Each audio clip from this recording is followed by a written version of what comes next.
Welcome to Episode 75, Planning, Part 3. In this final discussion on planning, we focus on proving plan quality objectively. A plan's value lies not in its length or polish, but in its completeness, consistency, and currency. Objective proof comes from evidence that each section aligns with implementation reality, that updates occur as intended, and that reviewers can verify every claim. A plan that withstands scrutiny behaves like a control. It delivers assurance through structure and documentation. Quality assurance in planning prevents drift, supports audits, and builds organizational confidence.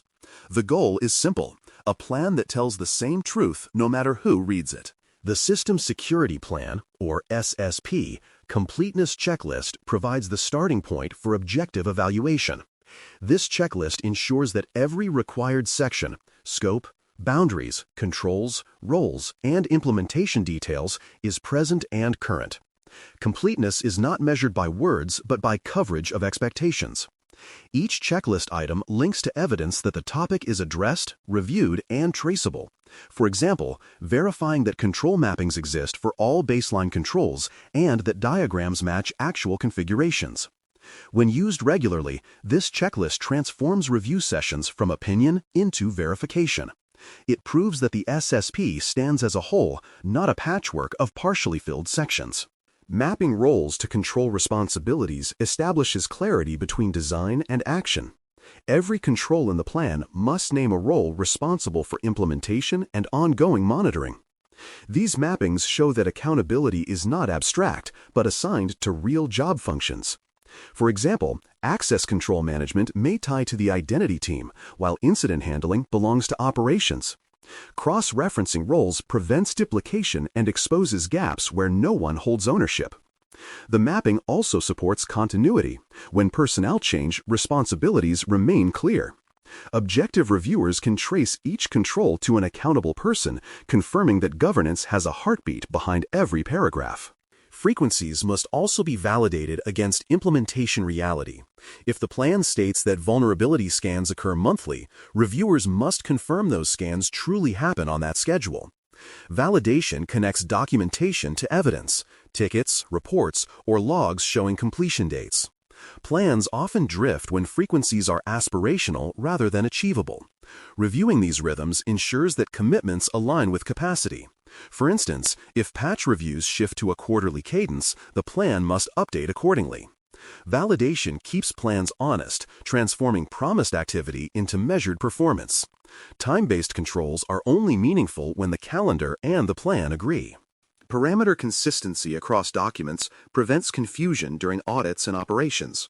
The same values, timeout durations, retention periods, encryption strengths should appear uniformly in all related plans, procedures, and configurations. Inconsistencies suggest loss of version control or misunderstanding between teams.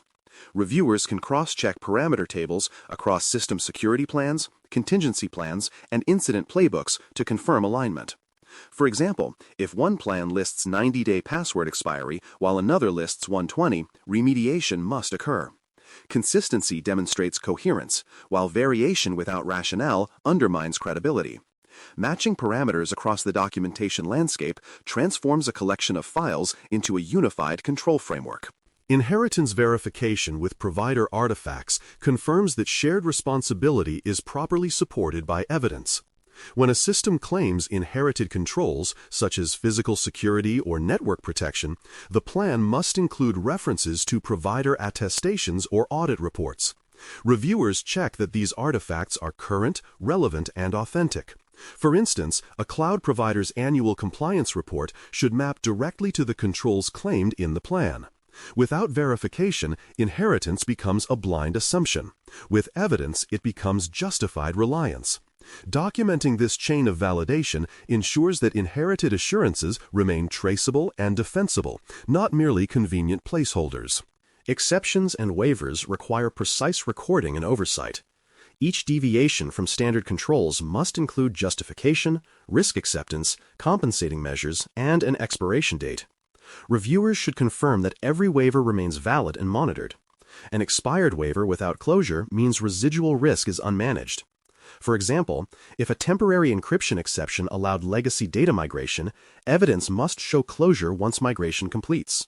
Proper recording ensures transparency and prevents silent exceptions from lingering beyond intent. Tracking waivers through structured registers turns flexibility into accountable governance rather than informal leniency. Exceptions are tools of risk management, not escape clauses. Change history audits verify that the plan remains recent and relevant. Every plan version should include date stamps, editors, and approval signatures. Reviewers compare these logs against operational changes to ensure alignment. A plan untouched for years is unlikely to match current architecture. Auditing change history checks whether updates follow scheduled cadence and whether significant system alterations, like new networks or software-triggered revisions. For instance, if a new database cluster was added but not reflected in diagrams, the audit notes the gap. Regular change audits convert documentation freshness from assumption into measurable fact, keeping governance alive rather than archival. Sampling plans for plan controls provide systematic evaluation without overwhelming reviewers. Rather than checking every control each cycle, teams select representative samples across families, access, audit, incident, and maintenance, and review evidence thoroughly. Sampling plans should specify size, rotation frequency, and evaluation criteria. Over time, this approach ensures that every control receives review at predictable intervals. For example, this quarter's sample may emphasize monitoring controls, while next quarter focuses on contingency planning. Sampling demonstrates that verification is ongoing and methodical, not sporadic. It balances thoroughness with efficiency, creating repeatable confidence through structured observation. Reviewer notes and comment closure complete the feedback loop of plan improvement. During each review cycle, reviewers document observations, questions, and recommendations.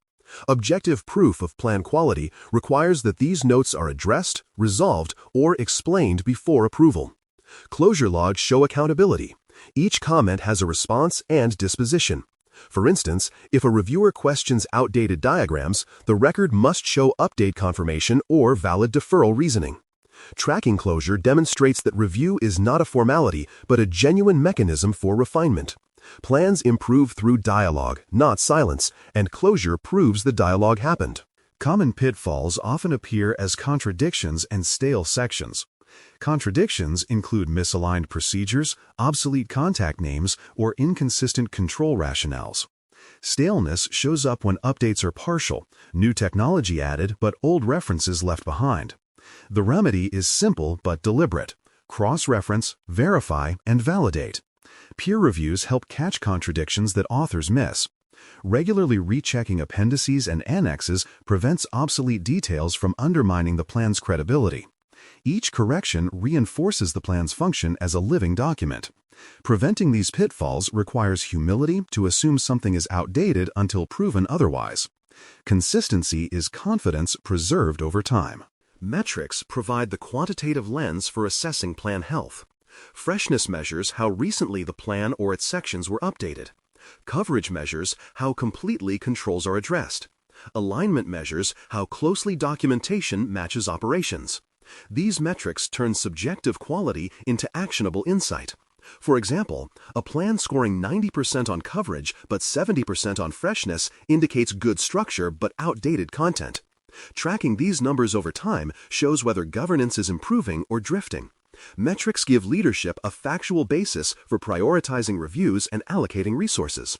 Numbers translate documentation care into management accountability. Governance cadence defines how often updates, reviews, and approvals occur.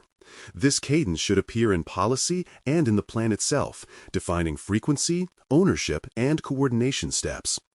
Quarterly governance meetings might review metrics, sampling results, and pending waivers. Annual updates might trigger full reapprovals. When governance operates rhythmically, plans remain synchronized with the organization's heartbeat. Cadence turns updates into habit and ensures that planning never becomes a neglected chore.